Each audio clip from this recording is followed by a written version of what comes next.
Dear student, on the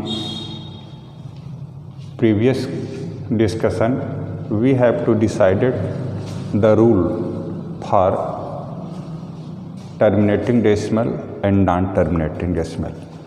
We have find that the rational number whose denominator have factor of only 2 and only factor of 5 or only 2 and 5 will be terminating decimal number. By using this rule, we can easily check whether the given rational number is terminating or non-terminating repeating decimal. Let we consider question number 1. Rational number is 13 upon 3125. Its denominator is 3125, whose prime factor has 5, that is 5 to the power 5. It may be, in general, may be written as 5 to the power n. By rule, you have know that if denominator have factor of only 5, so the decimal representation of the given number will be terminating. So in this case also, denominator have only factor of 5, so 13 upon 3125 will be terminating decimal number. Now you consider another rational number q, 29 upon 243. We find the prime factor of the denominator.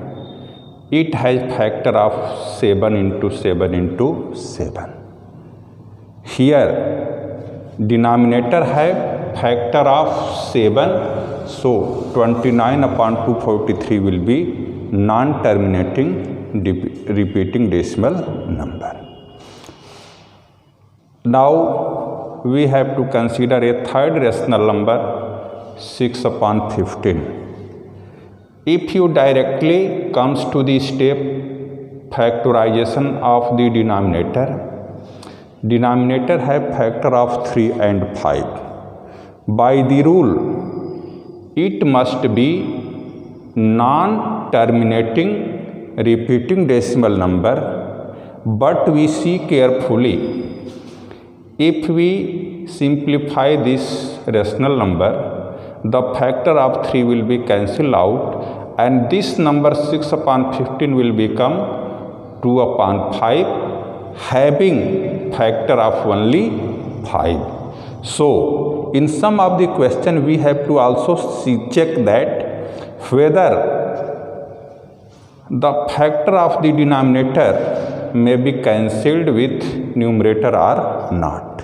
If such type of situation arise, then you check the denominator, and after that you decide the decimal representation of the given rational number will be terminating or non-terminating. In this case, we find that 6 upon 15 having factor 3 and 5, but the factor of 3 is cancelled with the numerator, so it become only 2 upon 5, and so we can say that 6 upon 15 is equal to 2 upon 5 is terminating decimal number.